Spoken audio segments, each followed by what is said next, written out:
वंचित बहुजन अघाड़ी इंतखाबी मैदान में बरकरार, कांग्रेस उम्मीदवार न होने पर इलेक्शन लड़ने का फैसला। बाला साहब अम्बेडकर की हिदायत पर उम्मीदवार बरकरार रखा गया। Prashant Ingole.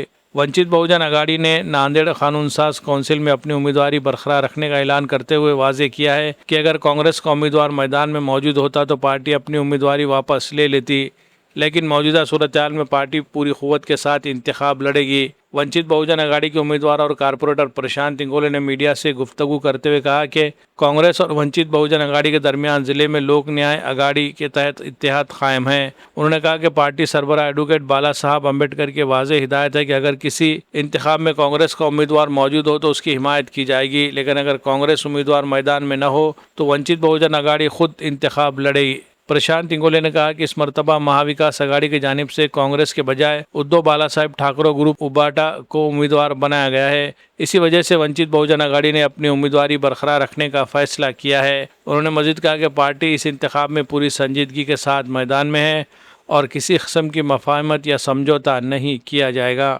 Bureau report, MCN Urdu news. आज आम्ही जिल्हाधिकारी कार्यालयामध्ये निवडणूक अधिकाऱ्याकडे काँग्रेसला पाठिंबा देण्यासाठी आलो होतो। श्रद्धेय नेते बाळासाहेब आंबेडकरांचे आम्हाला आदेश होते की काँग्रेसच्या उमेदवाराला जाऊन पाठिंबा द्या। मी जेव्हा तिथे गेलो, सन्माननीय काँग्रेसचे उमेदवार रामदासजी पाटील तिथे नव्हते। मी विचारलं कुठे गेले, त्यांनी विड्रॉल केला। आम्हाला आश्चर्याचा धक्का बसला। मी श्रद्धेय नेते बाळासाहेब आंबेडकरांना फोन केले, काँग्रेसचा उमेदवार नाही, काय करायचं? साहेब म्हणले की काँग्रेसचा उमेदवार नसेल तर आपला फॉर्म कायम ठेवायचा आणि आपल्याला ही निवडणूक ताकदीने लढायची। पण संख्याबळ कमी असताना देखील आता तुम्ही निवडणुकीच्या रिंगणात आहे, कसा विश्वास आहे तुम्हाला? खरंच लोकांना, या जनतेला, या नगरसेवकांना लोकशाही जिवंत ठेवायची असेल आणि खरंच त्यांनी राज्याच्या, देशाच्या जे राज्यकर्ते आहेत त्यांच्या कामावर समाधान असेल तर ते त्यांना देतील।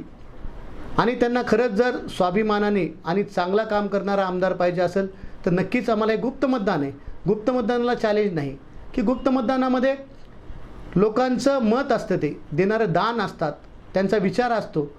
त्यांना ज्या लोकांनी निवडून दिले त्यांच्या अपेक्षा काय आहेत, ते नगरसेवक ज्यांनी बनवले त्या सर्व समूहाच्या अपेक्षा काय आहेत। आम्हाला नक्की विश्वास आहे की नांदेड जिल्ह्यातील सन्माननीय नगरसेवक, सन्माननीय सदस्य हे आम्हाला वंचित बहुजन आघाडीला नक्की मतदान करतील आणि भरघोस मताने आम्हाला निवडून देतील।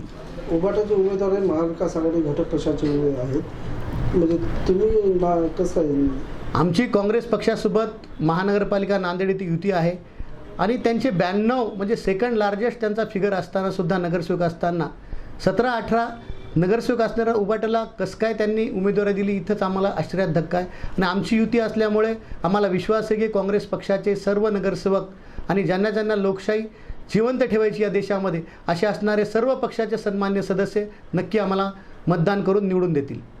तुमच्याबद्दल अफवा आहे की तुम्ही मतलब काहीतरी हे सुरू आहे म्हणून की तुम्ही वोट डिवायडेशनसाठी तुम्ही थांबलेले आहे निवडणुकीत। आता म्हणाले तुम्ही वोट इतक्या वेळ तर म्हणून लागले तुम्ही की सर्वांना वाटलं की विड्रॉल फॉर्म होणार आहे प्रशांत इंगोलेचा, वंचित आघाडीचा, आता म्हणताय की वोट डिवायडेशन। आम्हाला हे कळत नाही की सामान्य माणसाने या इलेक्शन MLC सारखे या विधान परिषदेसारखे इलेक्शन लढावे की नाही, की मोठ्या मक्तेदारीचे सत्तेचा माज असलेल्या लोकांनीच हे इलेक्शन लढलं पाहिजे। असं आम्ही गरीब माणसं, वंचित माणसं, आमच्यावर ते आरोप होणारच। आम्ही पत्राच्या घरात राहतो, आमच्यावर तर आरोप होणारच आहेत की आम्हाला याच्यासाठी उभं केले, त्यासाठी उभं केले। येणाऱ्या काळात आपल्याला नक्की दिसेल। तसं काय असतं तर आम्ही विड्रॉल फॉर्म केले असते। आम्हालाही लोकांचे आमिष खूप होते, पण आम्ही श्रद्धेय नेते बाळासाहेब आंबेडकरांचे स्वाभिमानी कार्यकर्ते आहोत। आम्ही स्वाभिमान जपणारे आहोत आणि देशाचं संविधान जपण्यासाठी, आम्हाला या लोकशाही जिवंत ठेवण्यासाठी ही निवडणूक प्रक्रिया होणे गरजेचं होतं। ही इलेक्शन बिनविरोध होऊ नये यासाठी आम्ही उमेदवारी कायम ठेवली आहे। नक्कीच या इलेक्शनमध्ये आम्ही बहुमतांनी विजयी होऊ असा आम्हाला विश्वास आहे। 18 तारखेला निवडणूक आहे, त्याच दरम्यान बाळासाहेबांचे काही दुसरे आदेश आले तर तुम्ही काय करणार? श्रद्धेय नेते बाळासाहेबांना आम्ही भेटायला आता जाणार आहोत। श्रद्धेय नेते बाळासाहेब वरिष्ठांना, काँग्रेस पक्षाचे असेल, बाकी पक्षांचे असेल, काही त्यांनी बोलून आम्हाला पाठिंबा देण्याचे काही उपाययोजना होतात का, आम्ही ते प्रयत्न करणार आहोत। आम्ही सर्वांना भेटणार आहोत, सर्व पक्षाच्या प्रदेशाध्यक्षांना भेटणार आहोत। आम्ही विनंती करणार आहोत की वंचित घटकातील एखादा युवक उभा आहे त्याला सर्व लोकांनी मदत केली पाहिजे आणि या भाजपला रोखायचं असेल तर वंचितला सोबत घेऊन यावेळेस आम्हाला मदत करा। येणाऱ्या काळामध्ये आज जर तुम्ही आम्हाला मदत केली, वंचित आघाडी काँग्रेससोबत हमेशा युती करेल, हे आमच्या नेत्यांना आम्ही बोलणार आहोत। नेते आमचे विनंती करणार आहेत आणि त्यांच्याशी संभाषण करून बाळासाहेब आंबेडकर जो शेवटी निर्णय घेतील तो आम्हाला बंधनकारक राहणार आहे.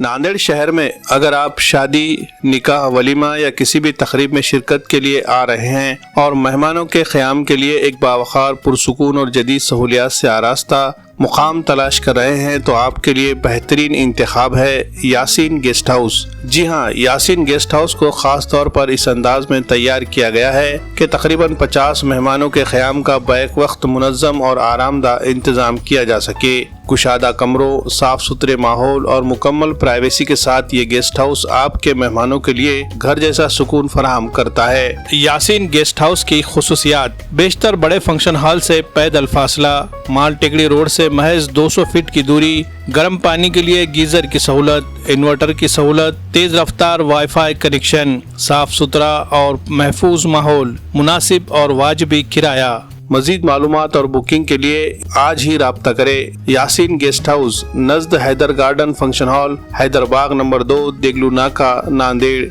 या स्क्रीन पर दिए गए नंबर्स पर कॉल करके अपनी बुकिंग कंफर्म करें.